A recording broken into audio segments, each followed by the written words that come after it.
Welcome into League of Our Own, ahead of round 11 in the NRL. Great to see you. Great to see you, Blairy, as well. And if it's your first time here watching League of Our Own, listening to it, well, if you're watching it, make sure that you subscribe to the Run It Straight network. And if you're listening to us on Spotify or Apple Podcasts, make sure that you're subscribing and following us there as well. It gets more people, hopefully more Kiwis, keen on Kiwi Rugby League, listening and following us.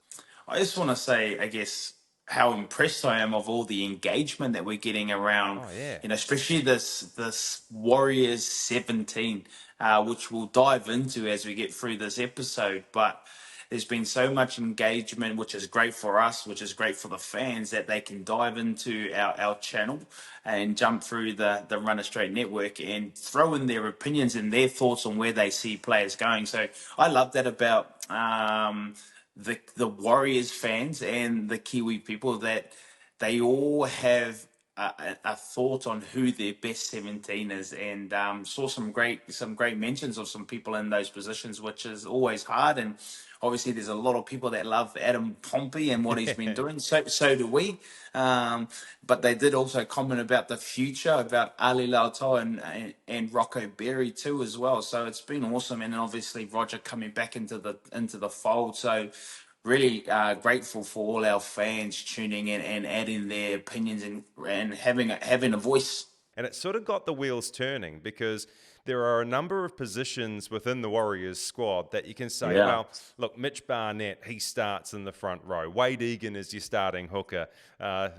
Andrew Webster loves chance. Nickel Klukstar, he starts at fullback. But I'm trying to figure out, it's another question, a la the centres, who the hell are the Warriors starting back rowers now? Because LEKA Halasima has put forward one hell of a case, man. Holy hekka. I'm starting to think that this guy, after, what is it now, 13 first grade games, he's cemented his spot.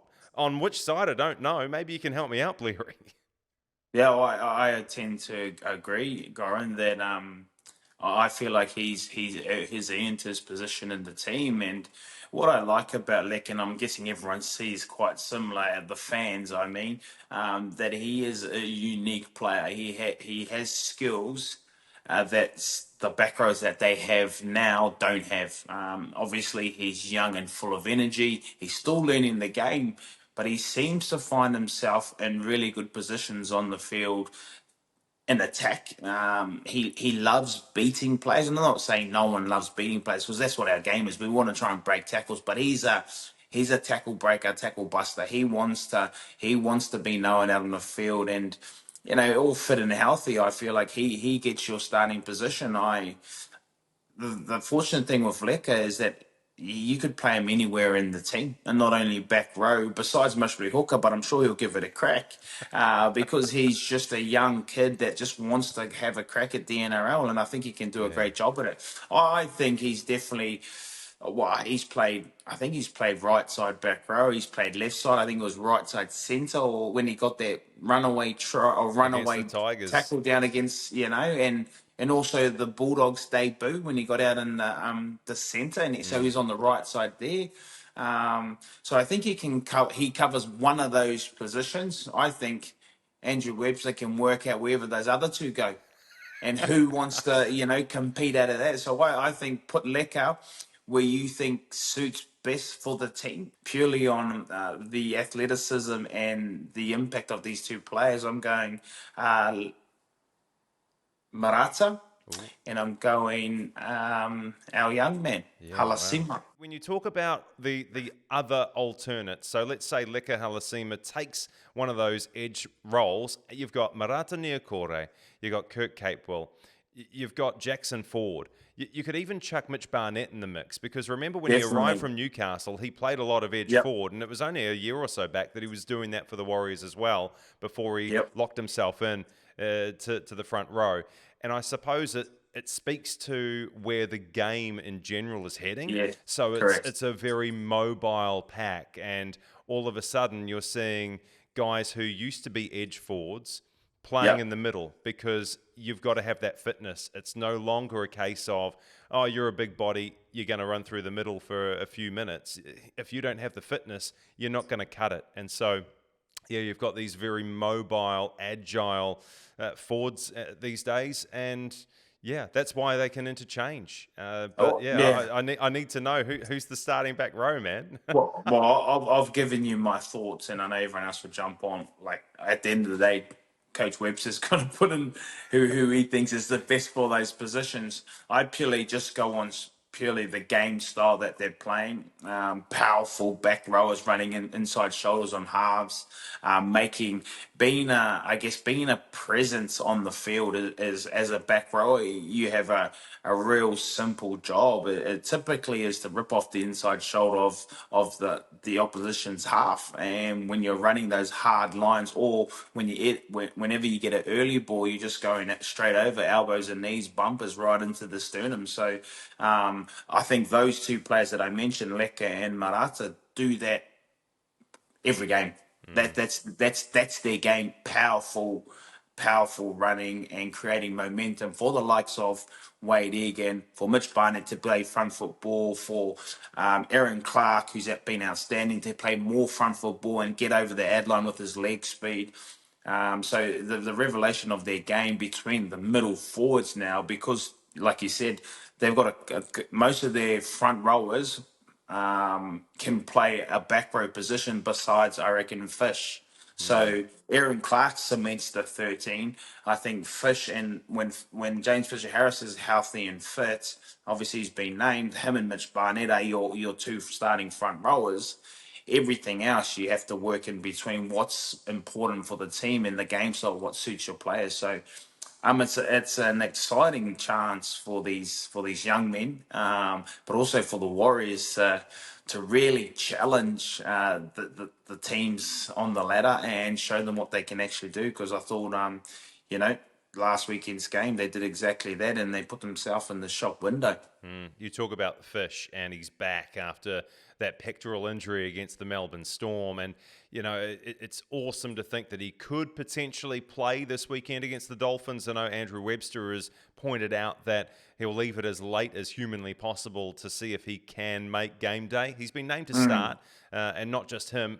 The cavalry really is returning because RTS is on the extended bench. We had the chat last week about whether he plays on the wing or centre, and I suppose the same sort of conversation applies to this week because you got Kurt Capewell named in the centres. But just on Fish and coming back at this time, I wonder whether Fish really thought that he would come back and the Warriors wouldn't have, they wouldn't be in this position because they haven't Yeah. lost since he's departed.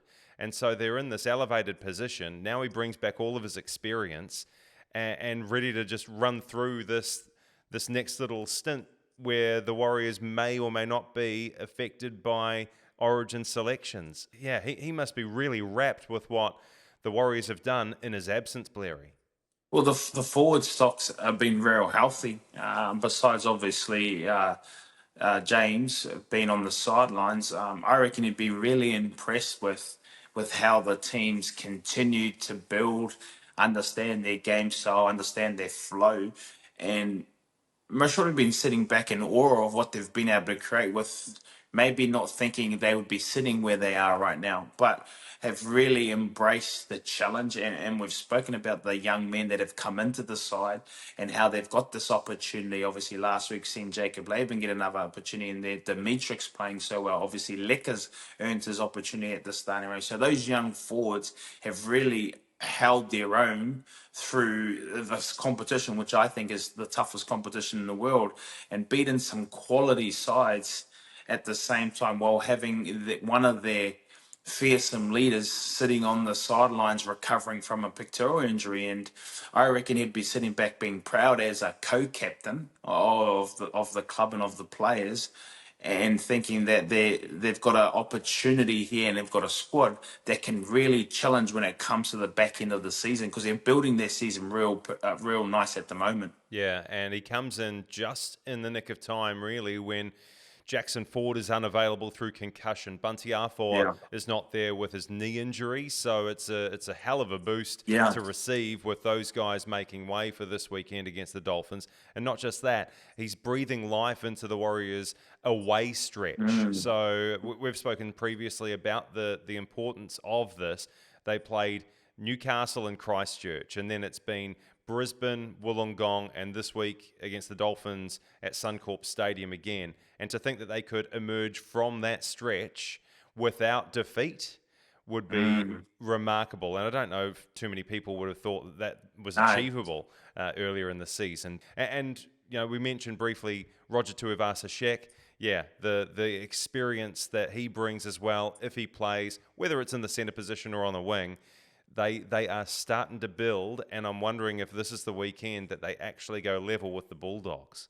Well, even you talk about those guys coming back in, if they get through all what they need to get through to be ready for game day. Dallon's another game under his belt since, you know, only playing one game. What is it, round 11 this weekend? So he's only played one game in the last, you know, since his trial match. So he's going to be more confident. So you're going to have a better version of him. You add those other two players to the list if they get through all their protocols and ready to go game day. They've just, again, disappointed that they lost a couple of players, but they've added, you know, three more quality players or two more quality players, plus Dallon's an extra game under his belt. And that's only going to bring confidence because they are big experienced players, played a lot of football at the highest level. On the back of what they've already created, these guys come in and just add more leadership to what they're doing. And, you know, they're, again, I said it, they're in the box position. And if they get through the weekend and all results go their way, yeah, I'll tell you what, the WAHs fans will be riding high if they're sitting at the top of the table. Yeah, well, if they win against the Dolphins, that sends them to an 8-2 record, the likes we Awesome. have not seen since Yeah. 2002.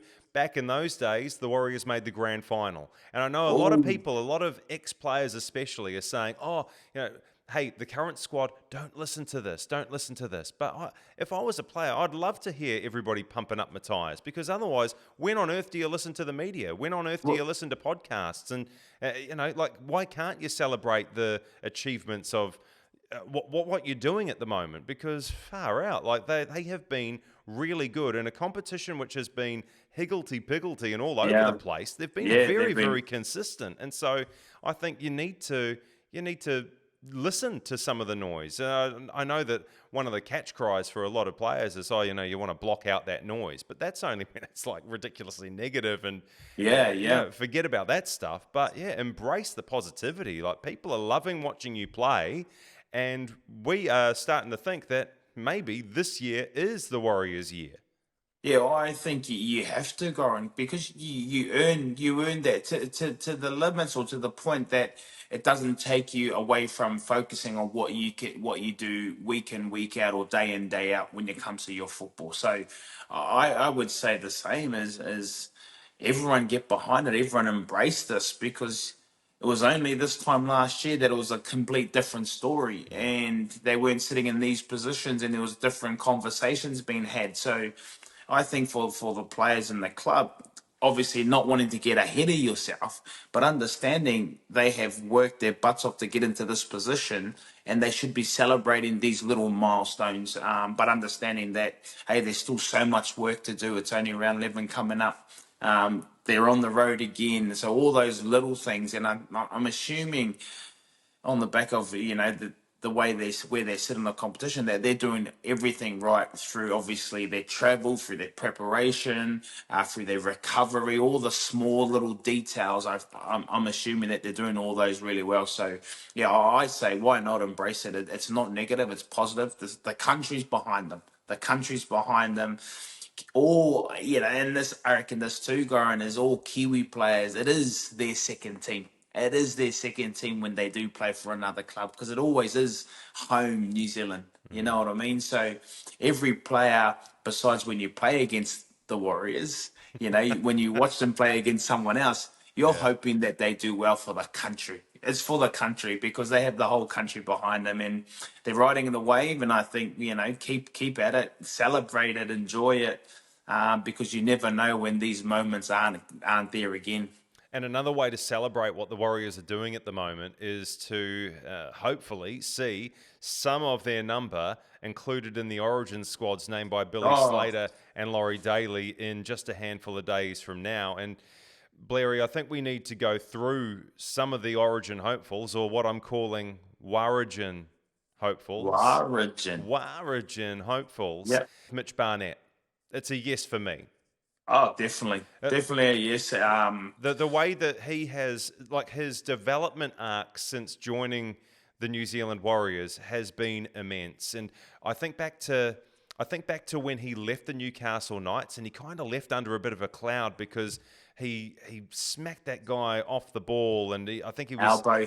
elbow to the face. It was, I think, a 6-week suspension. People said, "Why are we getting this guy? He's a grub." The way that he has played with aggression but controlled aggression, and he's sort of found his home. We mentioned earlier he's played a lot of edge forward in his days, but he's found his slot right in the middle of the park. And I've been thoroughly impressed with what he's done. And I know that it came late in his career, but I was thrilled to see the elevation to the Origin arena and to the Kangaroos in 2024. And he's not dropped off in 2025. He's one of the massive reasons as to why the Warriors are in second position, just 2 points off the Bulldogs. And so it's a no-brainer for Laurie Daly. Mitch Barnett has to be in that squad. When they spoke about the Warriors, I was there at the time. When they spoke about him coming over, I really thought it was going to be a good signing. I knew he was an aggressive style of player, and most probably had some work to do about, like you said, being effective with that and not pushing the boundaries. And I knew the change of, a lot of the times, just change of scenery, change of culture, a change of coach can help someone develop into the player that he is today. And although he's got to take he will take some credit for some of his stuff that he's done. He's had to change it himself a lot. Obviously, the coaching environment and the players around him have created him into the person that he is today. And there's no doubt the club and himself have changed, I guess, his mindset and what he represents now. But for me, he's a shoo-in purely because he's that Origin-made player, and we saw what he did in the Origin last year, Arena, when he got his opportunity. He was out to make a statement, and I think you have to have guys like him in the team, and yeah, he's one that's going to be picked, I think, from the Warriors. Second WAH-rigin hopeful, Kurt Capewell, and he has Oh, played for Queensland before, but his form this year, I mean, it's been up and down. There have been some really exceptional moments, but there have been some times where he's been found wanting, and maybe that's because he's been playing out of position. His yeah, preference would be to play back row, and because of his versatility, he can play a bit of centre. The Cowboys game stands out for me, Blairy, where he was yeah. exposed there. He slotted in for Rocco Berry when he went off injured, and the Cowboys ran everything down his channel. And geez, but for a Luke Metcalf try-saving Yeah, tackle, the Warriors probably lose that game against North Queensland. So, yeah. look, there are pros and cons to Kurt Capewell. The versatility is one, but I just don't know if he's done enough to be in Billy Slater's thinking. Unfortunately, I don't think he'll make the 17, but he will be in calculations and in those thoughts when they're talking about who's going to be in and what positions we can cover. You said it. I thought maybe he hasn't really locked in his position this year, really, due to whatever reasons, whether there's been injuries and he had to move. So, when you talk about his form and you look at it, it's been up and down because he hasn't really played the one position for the most of the season so far. So it's unfortunate for him, but I think, yeah, he's most probably not going to be in the 17. Yeah, perhaps he's at a disadvantage because of one, injuries, and two, LEKA Halasima, Yeah. right? Because if LEKA is now a starting back rower, then yeah, the opportunities are fewer, obviously, for Kurt Capewell in there. Is it New Zealand's in Queensland, isn't it? No, not my area, mate. I'm true blue, baby. Yeah, oh, mate, pull that jersey down behind you, mate. I'm sick of seeing that colour. Come I'd over rather here and see do it your yourself. Parramatta Eels. Come over here and do it yourself, mate. All right, we'll keep on going with our WAH-rigin hopefuls. Jackson Ford, he's featured more off the bench than started, and obviously concussion at the moment. It's a terrible time to get it, so he's not going to be able to put himself in the shop window right before selection. So Yeah, unfortunately for Jackson Ford, it's a no from me. How about you? it's a no for me. I think Jackson Ford can be an Origin player purely on the style of football that he can deliver. He's one of, if not the fittest forward at that club, and gets through a mountain of work. Has, I reckon, an Origin, type. He is an Origin type of player that just works their butt off. Can really see him in the future being a part of that blue squad, or even in conversation. I think, these Warriors forwards, these New South Wales Warriors forwards that they have in there should definitely be in the conversations. What about Luke Metcalf? Is Oh, maybe it's too soon. Maybe it's far too yeah. soon for Luke Metcalf, given that he's had injuries over the last few years. His what would you say? His sample size is just too small. He's started off this season absolutely brilliantly outside of that Raiders performance, but yeah, I feel like New South Wales Origin halves are covered with Nathan Cleary, Mitch Moses, Jerome Luai, guys who have plenty of runs on the board. Mm. Maybe Luke Metcalf is a year or two away, but he's certainly showing form that would suggest that this guy belongs in that kind of arena if he can keep it up, right? Plenty of potential, Goran. He can play footy. He is, one of those players that can definitely create an opportunity out of, moving forward. If he keeps up that consistency, stays healthy, the Warriors are playing great footy over the next couple of years. He will definitely put himself in the shop window. What's to say, a couple of injuries next year, a couple of injuries to those halves, then he starts coming into the picture. Well, what about if there was some injuries this year? I was just about to say You that know, because if what the if there's some injuries this year? Is he in their oh, thoughts? Is he in their thoughts? Two of their he best, must be. He two must of be, their mate. best halves. You lose. Just saying, this is hypotheticals. You lose Mitch Moses. You lose Cleary. Is he in their thoughts? I would say he'd have to be in the thoughts if the Warriors are still up the top end of the table. Because who's leading the Warriors around the park? It's Luke Metcalf. Yeah. And if in this hypothetical, Mitch Moses, Nathan Cleary are both out injured, where do you go? I mean, I suppose if the Bulldogs are still up the top of the ladder, Yeah, maybe there's a Burton. case for Matt Burton, right? But Yeah. look, yeah, maybe, just maybe, Origin is in Luke Metcalf's future this year, just not for Origin 1, given who is available for selection. Correct. Yeah. Yeah. I definitely think he's he's got origin in the future for sure. Let's talk, lastly, Origin selection for Wayde Egan, because I Ooh. feel as though he is doing everything he can. The Warriors are second on the ladder. He is playing the house down. We say it week after week. He's running more than he has before. But, given the fact that he's attacking a lot more, he's sort of accessed his running game a little bit more than he has in the past. He's not shirking his defensive responsibilities. He's still Yeah. got a defensive tackle efficiency rate of 94%. He's still right up the top of the table when it comes to defense.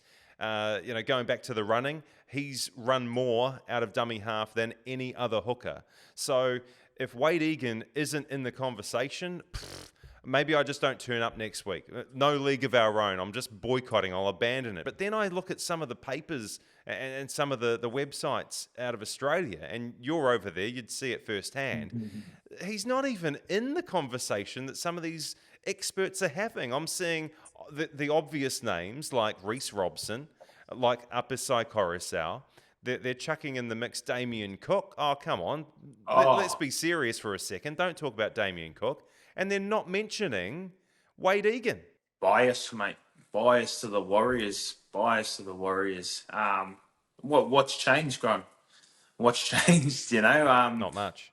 I think when I think of Wayde Egan, I guess it all depends on what style of football you want to play in. And Origins typically uh, are brutal. It's a brutal game. Things get let go. It's big contact.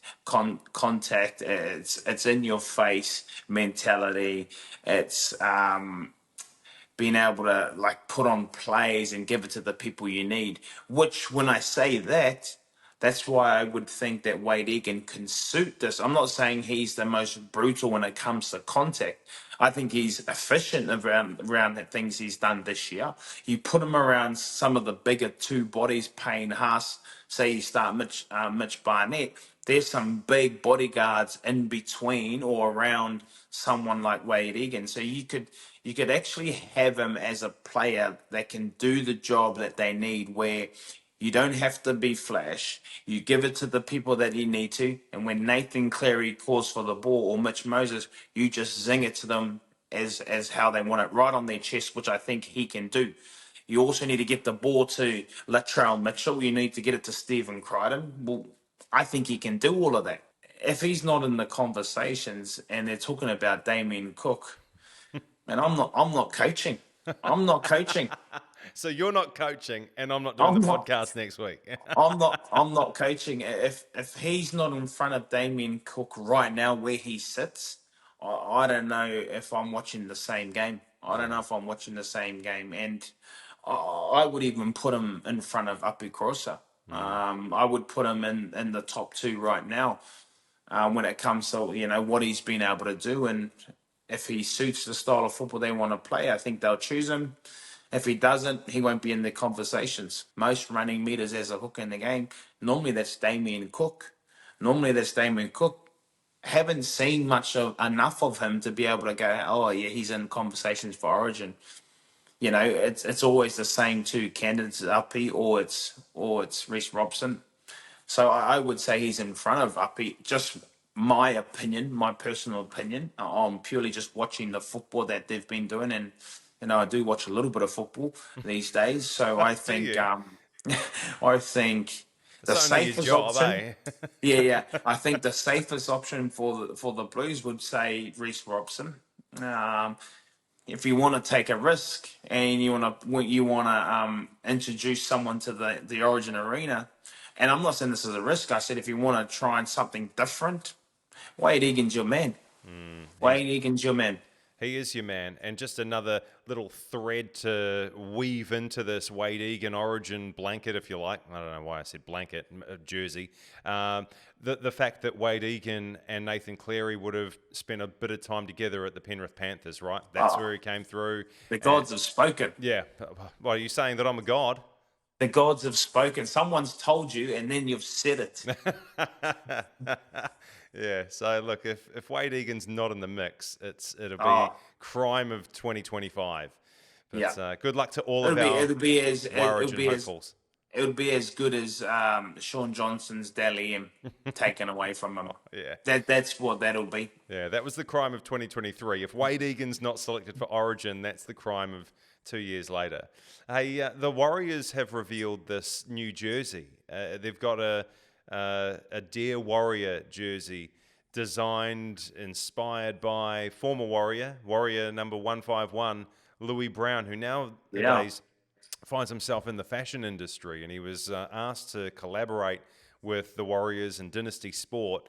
And he has produced a beautiful number. It's bold, Awesome. it's striking, it's like the simplicity is there, but Mm, just when you look a mm. little bit closer, the minute details are really gorgeous. I'm in two camps. I've got a foot in two camps here because I love the jersey, but it's yet another jersey. You're asking a hell of a lot of your fan base to shell out more coin for another jersey because you got the home blue jersey, the away white jersey, you've got the Pacifica jersey, which was awesome as well. Mm. But yeah, a fourth jersey in season 2025, and you think that okay, if you've got a rugby league mad family, and there are many in New Zealand, and plenty of them support the Warriors, they've got to fork out another however many dollars to clothe their family for the game against the Raiders. Like, yeah, so I'm sort of like stuck in the middle here. I don't know how people can afford these things these days, but somehow these diehard fans of the Warriors, spend their hard-earned money on obviously turning up to the games, but also buying every single jersey that the Warriors bring out. It's unbelievable I guess the passion and the commitment that the fans Yeah. have to the Warriors. Even though you say there's 4 different jerseys, and it's been like that forever. It It's been has. like that I forever. understand it. I understand it because, like, you're in a business, right? You're trying to Yeah, make money, and so if somebody sees a jersey, they want that jersey. They're going to go out and buy it. yeah, so I think it's yeah, I agree. I agree with you going on, the affordability and times are tough and all those kind of things. But I also know that the fans will get amongst it and buy it, and really and like you said, I reckon it's a awesome, like you said, the simplicity of the jersey, but then the whole, I guess, I don't know, the whole design and the look of it just, I don't know, it just expresses like the word mana for me. You know what I mean? It's powerful. It's a powerful jersey, and what makes it even more special, it's one of their own that have come up with this idea that he's given himself back to the game that gave him so much. Who's also, like you said, in the fashion industry with Earl's collection. Um, he's done such a great job, and he's passionate about what he does. So you can tell by, like you said, the simplicity and the small little minute designs through it, and the meaning behind it. He puts a lot of time and effort into those little areas, and I'm glad that someone like him is so passionate about it, gets an opportunity to showcase what he does and what he's passionate about, but also give back to a club that gave him so much, that also now the fans get an opportunity to come in and embrace it and get engaged in this new thing. But yep, on both sides too. I love what Yeah. Louis done, but it is a tough time for people. But I'm sure they'll get behind and embrace this. Okay, it's time for Betcha This Happens for round 11. And after, oh, you're already grinning. Yeah. After last week's Women in League round and my wife Rebecca doing the tips, yeah, it was shit right from the get go. We lost the first two, mate. I told you, do not do that. But no one listened to me. She's been overhearing our conversations, man, Yeah. and she just stayed with it. Yeah. So I'm just going to take responsibility this week. This is all my own doing, Blairy. Time Okay. for Betcha This Happens for round 11. I'm going with your Newcastle Knights over my Parramatta Eels. Simple Come on. reason being, you guys are at home, and Dane Gagai, with all of his Maori power, is going to celebrate game 300 in style. And you are a guy who has played 300 games, and you know what it takes. And to see one of your Knights bring it up this weekend, that must be super special for you and your club. Had a great 300 lunch for gags this week, which was pretty flash, to be honest. Celebrated someone's huge milestone, which is an enormous one, because 300 games in the NRL, the toughest competition, has been it's a credit to him and himself, his family, the people that have supported him. He's done everything in the game besides winning a grand final, as an Aussie player can. So he's played in every team that he can name in the competition, from international to Origin to obviously NRL to All Stars, both Indigenous and Māori All Stars. And the only thing he hasn't done yet is win a GF, which is a hard achievement in himself to play one of those games. But man, it's so cool to see someone who I think typifies a competitor in the game of rugby league, Dane, and for him to be able to play 300 games is an awesome achievement. And I think he's player number 54. Right. Player In number history. 54 in history. Far out. Oh, well done to him. I hope that he doesn't beat my Eels too badly this weekend. Bulldogs, Roosters. I wonder if the Roosters, with their forward pack looking pretty exceptional against the Bulldogs, maybe, just maybe, the outsiders get the money here. I know that there is a lot of outside noise at the moment. The Oh, Dom Young situation, and obviously closer to home for us, the our Brandon man. Smith situation. But I'm picking the Sydney Roosters to beat the Bulldogs to help the Warriors out a little bit to get them on level pegging this weekend. Just on Brandon Smith, there has been so much said, most of it coming out of Brandon Smith's mouth, which hasn't really helped the situation. He's on the outer so badly that they're willing to cut him loose mid-season.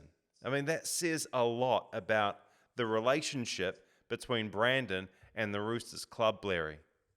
Oh man, it's a bit of a circus, eh? It's a bit of a circus, rugby league anyway in general. um, but alongside Dom Young, who you mentioned, and that circus as well, the Brandon Smith one is much probably the most outspoken circus that's happening right now at this minute. He is an outspoken person. I remember him saying that he always wanted to play for the Roosters when he was at signed with the Storm at the time, and how much he wanted to be a Rooster as a kid or supported them. And he wasn't afraid to say what he thought, and so on. That he's done the same thing now in the public, through all his statements that he said about the Roosters, and they're doing a really great job. And I'll be honest, I didn't see them being this far, and to the point that I said I think they might get the wooden spoon. They've proved obviously me wrong. They're proving everyone else wrong, but most importantly, they're staying strong in their systems. Some outstanding kids coming through have stepped up. The outside backs have been enormous. To let someone, to have that conversation about Dom Young not being there, it has been, they've obviously got some good kids coming through. Brandon Smith, they're going to let him go. But I think what Brandon Smith said, I think he's spot on the money. I think he's spot on the money there. He said something about Nafahu White, and hopefully the money gets spent on some of those players that they have there, not on Cherry Evans or something like that. Don't quote me, but just trying to find some stories within those stories that he's trying to say. But I think sometimes the truth hurts, too, Goran, and Brandon Smith was just saying how he felt, and this is the good thing about someone like Brandon, that he is outspoken. He does say what he wants to the point that sometimes he doesn't think what he says. He just says it because it's mostly the first thing that comes to his mind. But they have got some quality young players coming through. And I think Nafahu White has been a revelation this year. Even last year, he was getting to those forwards. He's an international player. I thought he was one of our best players through the Kiwis in the Pacific Test. So he's been sitting behind the likes of Jared Waerea-Hargreaves, who has moulded him into the player that he is, and has really stepped up this year. So there's so much noise up against a Bulldogs team that come back the way they did against the Raiders and put in that performance, Far that out. they would be Yeah. confident going to play the Roosters that can get a job done. But in saying that, can Trent Robinson steely focus his players and bring them in to get a huge upset against the Bulldogs? And just finally on Brandon Smith, I love the fact that he does speak his mind, because I don't want to get to a point where we sanitize everything to do with the game. You don't want your players to become robots that just churn out the same phrase over and over whenever there asks something from a journo or somebody in the media. I like Credit the to the fact, boys. yeah, Credit to the boys. all that bullcrap, right? I like the fact that he speaks his mind and he's honest. You find out a little bit about his personality, right? Yeah. Yeah, look, the best thing that can happen is that he goes to the Bunnies. He's under Wayne Bennett, who you've played under Yeah. before. He's a guy who gets the best out of these guys, and he will play him in his appropriate position. We've Yep. spoken before about the Roosters recruited him as a hooker. His passing Nah. game isn't up to scratch, right? You Nah. got to use him as that sort of lock or 14. So Wayne Bennett will get it right, and hopefully Brandon Smith will see the best out of him. Yeah, definitely. Warriors over the Dolphins, even though the Dolphins can be dangerous, and your little mate Cody Nikarima has been having a reasonably good Ooh. season, mate. Him and Isaiah Katoa, when they combine, they are on fire, man. Right. And Yeah. yeah, He loves playing the Warriors too, Cody. Like most Kiwis players, and lift for the occasion. normally puts in a pretty good performance. Playing at Suncorp as well, one of the best Yeah. stadiums I reckon in the world when it comes to rugby league. So he'll put on a performance. Yeah, yeah. But I'm picking the Warriors. I think they can still do the job and come back home equal top of the ladder. Ooh. North Queensland Cowboys against the Manly Seagulls. I'm picking the Cowboys there. Sharks and the Storm. Your old team, what they did to your other old team. Oh, 64-0, man. That's the Melbourne fighting. Storm. That's the Melbourne Storm that I thought was going to obliterate the competition week after week after week. They get Yeah. Harry Grant back, and how good was Big Nasty as well? Oh, I love seeing all elbows and knees from Big Nasty. He is an intimidating player on the field and very hard to handle. And when he's in the mood like they were, oh, unstoppable, unstoppable. Unstoppable. Yeah, great to see him back. I got the Storm over the Sharks. Broncos and the Dragons. I mean, you talk about circuses. There's been one around the Broncos for a wee while Oh, now, and has Madge Maguire lost the dressing room? Is he too hard on these guys? they're on boats, I think on boats. Broncos finally win because they have to for a lot of their players to get into the Origin scene on a high. Did Ezra Mann get Ezra named? Mam is named. Yep, so His it's name. his So first game back.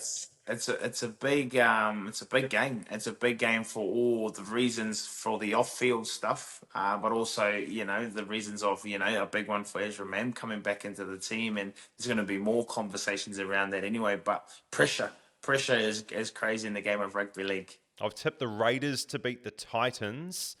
The Titans welcome back Foz, Kieran Foran.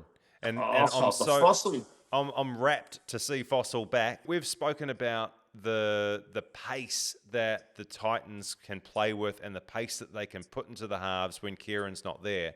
But there's just no substitute for the quality that he brings. And I love how tough he is, first and foremost. Very organised, obviously, but the toughness which takes him straight into the defensive line before passing. There's no self-preservation with Kieran Foran. You would have seen that over the years where he does not care about his own personal health. He's a team first man. I can't wait to see him back. Oh, I was going to say that, Goran. He's definitely a team first person and player. Everything he does is for the betterment of his teammates, and whatever he does is to make everyone else better. He doesn't care about how he looks or what he gets up Well, he to. looks beautiful, mate. He's a male model. He just goes after his role to help the team be better. And I think, what a better person to have come back into the squad to try and get them into a better position that way. Because only last week, Desi was in trouble about losing his job, and what like 1 week can change a lot in the game of rugby league. And you bring someone like him back with his leadership. Awesome to see the fossil back out there. Love Yeah. that bloke. I can't believe how good looking he is after taking all of that contact, going deep into the line and all that. Oh, If I he's took got a half couple that of contact, hidings. man, I look like Gollum from Lord of the Rings. Oh, he's had few hidings over his time through taking that ball to line and getting smacked. So, credit to him to his body's still there and managing to get through some games. So it'd be great to have him back on board for the Titans. Last pick for Betcha This Happens for round 11. The Tigers and Rabbitohs, they can't be separated, paying $1.90 each. I'm going the Bunnies just because they've got Latrell Mitchell, and he was the difference against the Broncos. So if he can keep that form up as we head into Origin, maybe, just maybe, he beats the Tigers. So Nice. that's a multi paying $83.18. I've put $1 on that, and we'll see if we have any more luck this time next week. Blairy, an absolute pleasure as always. Covered a lot of turf. I sincerely hope that this time next week we are doing a podcast because Wayde Egan has been selected to Origin 1 for New South Wales. Yeah, our podcast will go off if we get two of the five players into the Origin arena. we'll be popping off next week, I reckon. Absolutely, mate. Great to see you. And Always. thanks so much for your company on League of Our Own. Remember, subscribe to the Run It Straight Network. Follow us on Spotify and Apple Podcasts. And we'll see you this time next week. Have a good one.